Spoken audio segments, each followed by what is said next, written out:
Nah terakhir saya ingin kasih tahu bahwa di seminar baru-baru ini Maulid Nabi kemarin saya ceramah di Aceh Tengah, Takengon. Ternyata dapat situs digali, ada kuburan batu nisan batu tertulis la ilaha illallah sudah 4000 tahun. Siapa pula membawa la ilaha illallah ke Aceh, ke Takengon, kerajaan Lingga 4000 tahun. Nabi Muhammad aja lah, baru 1400-an tahun. Memang disitulah ilaha illallah saja, tidak ada Muhammadun Rasulullah. Bupatinya nanya sama saya, bingung dia, kenapa ini nisan cuma la ilaha illallah, nggak ada Muhammadun Rasulullah. Saya bilang Nabi Muhammad belum lahir. Siapa yang bawa? Kemungkinan anak Nabi Ibrahim. Soal Nabi Ibrahim itu istrinya 4. Itulah gunanya diskusi-diskusi begini direkam. Nabi Ibrahim itu menurut Qasasul Anbiya Imam Ibnu Katsir istrinya 4. Istri pertama Siti Saroh, nggak punya anak sampai menopause. Kemudian istri kedua Siti Hajar, orang Kipti Mesir, kulitnya agak hitam, punya anak Nabi Ismail. 14 tahun setelah Nabi Ismail lahir, Siti Sarah hamil. Ditulis di Quran kisahnya, lahir anaknya Ishak, Nabi Ishak alaihissalam. Kemudian Nabi Ibrahim kawin lagi yang ketiga dengan seorang wanita namanya Kontura. Anaknya 6 atau 7.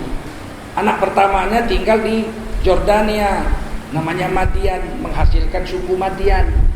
Suku Madian ini nabinya di Quran disebut Nabi Syuaib, mertuanya Nabi Musa, penipu timbangan. Nah, adik-adiknya Madian pulang ke negeri ibunya. Di mana? India. India itu bukan India nehi-nehi itu. India itu ini. Ini negeri disebut India. Waktu dijajah Belanda disebut India Belanda. Samudranya juga ini disebut Samudra Indian Ocean. Ini negeri India dulu, zaman Rasulullah disebut India ini. Nah ternyata Kamboja itu dulu namanya negara Champa. Itu wilayah negaranya itu Vietnam sekarang yang sempit itu.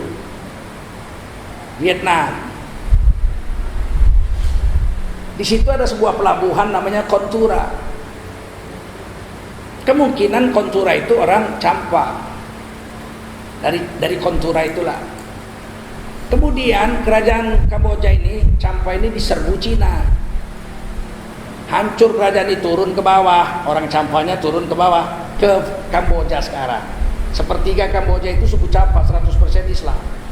Sebagian pergi ke Sumatera, oleh Raja Aceh dikasih tanah namanya Jempa. Di Aceh ada Jempa. Dan bahasanya dengan bahasa Champa sama, persis. Kemudian kalau bapak-bapak ke Vietnam, boleh juga lah dunia Islam pergi ke Vietnam lewat Covid ini nanti. Lihat museumnya. Itu nama raja-raja Vietnam sebelum dijajah Cina. Itu namanya Saripudin, Basaruddin, pakai telur belakang. Raja Vietnam, tapi namanya dulu Champa sebelum dirampok sama Cina. Kemudian Champa itu turun ke bawah. Champa sekarang itu Kamboja. Kamboja itu kan 3 suku, Laos, Khmer, Champa. Champa itu 100% Islam. Saya sudah 2 kali ke Kamboja. Sebagian ke Aceh. Nah, anak Kontura itulah yang pulang ke negeri ibunya. Kemungkinan yang satu ke Aceh Aceh Tengah itu, yang kuburannya la ilaha illallah, tapi tidak ada Muhammadun Rasulullah. Memang Nabi Muhammad belum lahir. Dan ini ditulis dalam kitab Bidayatun Nihaya Imam Ibnu Katsir, bahwa Kontura itu orang India, orang sini, orang timur. Dan anaknya cuman Madian saja yang tinggal di Jordan, Timur Tengah. Selebihnya pulang ke negeri ibunya. Oleh karena itulah Sumatera ini mengenal agama tauhid ribuan tahun sebelum Rasulullah lahir, sebab dibawa oleh anak-anak Nabi Ibrahim. Dan dalam sejarah Queen of Sheba, Ratu Saba, itu ketika masuk Islam kawin sama Nabi Sulaiman. Nabi Sulaiman wafat, dia dikejar-kejar kaumnya, maka dia melarikan diri ke negeri ini. Karena Nabi Sulaiman mengambil emas dari wilayah Opir, itu 400 peti emas. Opir itu dekat Pasaman situ, Pasaman. Jadi Nabi Sulaiman 2000 tahun yang lalu sudah mengambil emas 400 peti dari Pasaman situ, Opir, pegunungan Opir. Ini kan pulau ini disebut Pulau Suwarna Dwipa. Suwarna Dwipa itu artinya pulau emas. Suwarna itu emas. Dwipa itu pulau. Jawa Dwipa pulau padi. Jawa itu pulau padi. Sumatera ini Suwarna Dwipa, pulau lebih banyak emas kita dari Papua, belum diambil aja. Dulu udah diambil yang mana Nabi Sulaiman. Ratu Sabah lari kemari. Itulah yang mendirikan candi-candi yang ada di sini. Makanya candi di Sumatera dibilang candi Buddha, marah sekali saya. Pembohong besar kalian, saya bilang. Candi Muara Takus itu tadi tauhid. Bentuknya la ilaha illallah begini. Cobalah pergi ke candi Muara Takus, cari ada sepotong patung Buddha di situ. Ada? Ada? Nggak ada. Kok berani bilang candi Muara Takus itu candi Buddha? Kalau Borobudur ya banyak patung-patung Buddhanya. Muara Takus tidak ada satu potong candi itu patung Buddha, nggak ada. Ini pembohongan sejarah.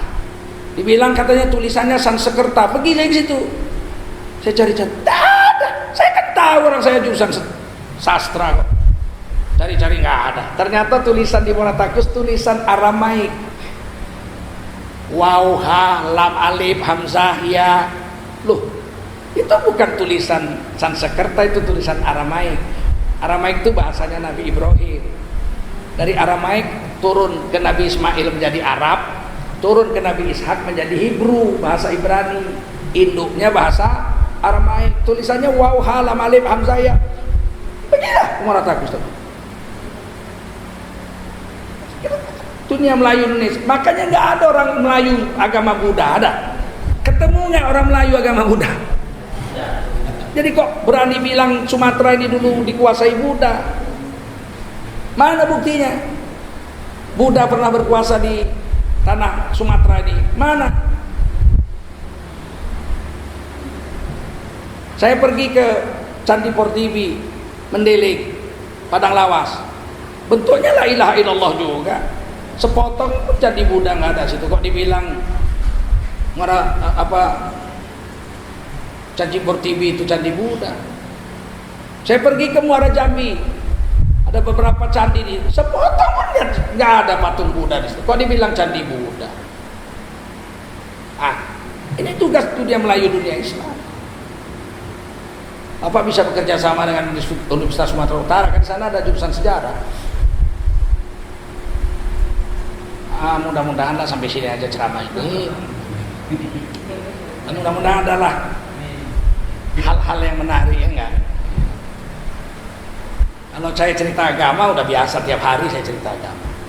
Hari ini saya cerita Melayu dan agama. Tentunya agama Islam. Jangan murtad sampai mati, hai anak-anak Melayu. Nah, inilah agama kita sejak zaman anak Nabi Ibrahim alaihi salam, dari istri ketiga Kontura, istri keempatnya namanya Hajun binti Amin. Jadi Nabi Ibrahim itu istrinya 4. Yang kita kenal berapa? 2. Harusnya berapa? 4. Dan yang ketiga itu Kontura, kemungkinan memang orang sini, orang negeri Nusantara ini.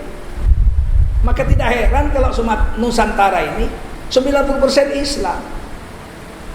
Singapura itu kan kerajaan Islam dulu, namanya Temasek, dirampok Cina sekarang. Gara-gara pemilu, Lee Kuan Yew waktu pemilu pakai peci, pakai telur belanga, dicoblos sama orang Melayu, habis Melayu di azan aja nggak boleh pakai mic di Singapura sekarang. Pakai mikrofon nggak boleh. Padahal itu jelas kerajaan Melayu, namanya Temasek. Filipina sebelum Spanyol menjajah sana, mereka itu kerajaan Islam, namanya kerajaan Sulu. Kota ibu kotanya Fi Amanillah. Fi Amanillah. Nggak bisa mulut pemakan babi bilang Fi Amanillah, Manila katanya. Fi Amanillah itu. Kerajaannya namanya Sulu. Dan ketika perang melawan penjajahan Spanyol, banyak sekali pejuang-pejuang Jawa yang pergi ke sana ikut perang. Ada komiknya dulu namanya Mat Pelor. Waktu saya kecil-kecil, Mat Pelor itu pejuang Jawa yang ikut perang membantu kerajaan Sulu melawan penjajahan Spanyol. Kemudian dipaksalah menjadi negara Kristen. Begitu juga di Amerika Latin ada zombie.